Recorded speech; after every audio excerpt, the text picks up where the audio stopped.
इंद्री हलके के गांव जप्ती छपरा में कृषि विभाग की ओर से मेरी मेरा पानी मेरा विरासत के तहत एक कार्यक्रम का आयोजन किया गया। इस कार्यक्रम में किसानों को पानी बचाने के लिए जागरूक किया गया ताकि किसान पानी की किस प्रकार से बचा करके वह अपनी फसल की अच्छी पैदावार ले सके।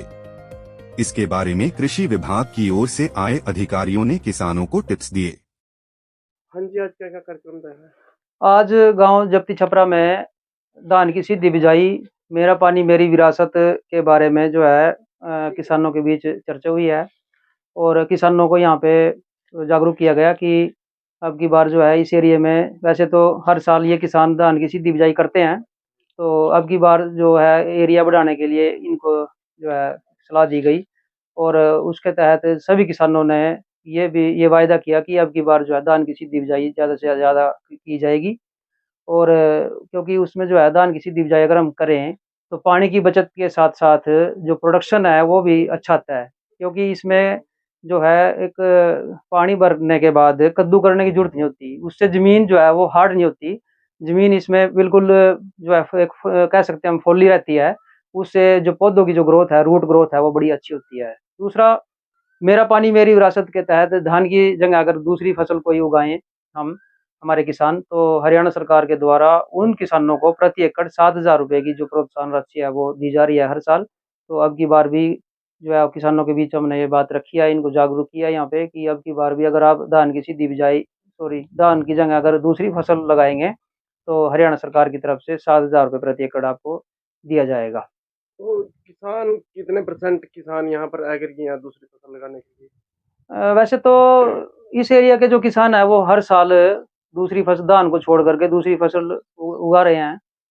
लेकिन अब की बार किसानों का जो उत्साह है वो थोड़ा-सा और अधिक दिखाई दे रहा है कि किसान कह रहे हैं कि भई हम धीरे-धीरे इसको कम करके और दूसरी फसल को बढ़ाएँगे, क्योंकि जो पानी जो है वो हमारे आने वाली पीढ़ी के लिए बड़ा ज़रूरी है, तो उसको हम नहीं बचाएँगे तो फिर हमारे बच्चे जो है वो आगे दिक्कत में आएँगे। तो तो काफ़ी जागरूकता है किसानों में। गेहूँ की फसल की कटाई थोड़ी-सी लेट है, तो इसके कारण कोई फसल में दूसरी में कोई फ़र्क पड़ सकता है? नहीं, इतनी लेट नहीं है, लगभग 1 हफ्ता का जो है वो फ़र्क है, ज़्यादा फ़र्क नहीं है। अभी लगभग कहीं जो हमने फ़ील्ड देखे हैं आज, तो कई जगह जो है हाथ से कटाई शुरू हो चुकी है और मशीन से जो कटाई है वो लगभग 1 हफ्ते में शुरू हो जाएगी। तो क्या कुछ बीमारियाँ चली हैं आजकल फसलों में? वैसे तो कोई ख़ास कोई दिक्कत नहीं है इस एरिया में, तो हमारे को लग रही है, क्योंकि प्रॉपर विज़िट हम भी करते रहते हैं, किसानों से भी पूछा है।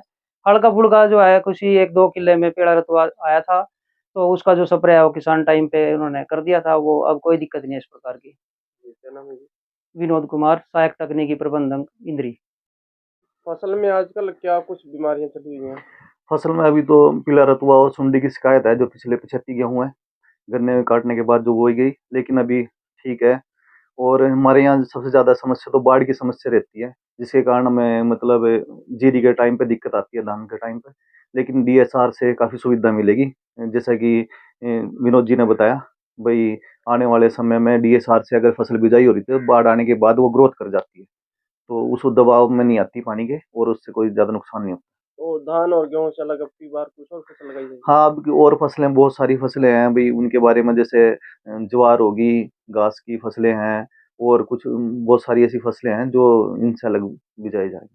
तो रूटीन में यहाँ पर गेहूँ, गन्ना या अपना जीरी धान की फसल लगाई जाती है, तो और अलग फसलें क्यों नहीं लगाई जाती है? ऐसा क्या है? यहाँ ये हमारे एरिया में पानी पानी की ज़्यादा समस्या है, एक तो बाढ़ की समस्या है, उसके बाद सूखे की भी ज़्यादा समस्या रहती है, क्योंकि रेतीला इलाका है, इसकी वजह से यहाँ जो है गन्ने की ज़्यादा फसल की बिजाई होती है। तो क्या आप जो यमुना किनारे खेत हैं और दूसरी तरफ खेत है, तो वहाँ फसलों में फ़र्क रहता है कुछ? जी हाँ, फसल रहता है, जो यमुना किनारे रेतीली ज़मीन के खेत हैं, उनमें फसल कम आती है और लागत ज़्यादा आती है। क्या नाम है? मेरा नाम सबीर। इंद्री से मेनपाल कश्यप की रिपोर्ट, कैमरामैन युगमार्ग टीवी।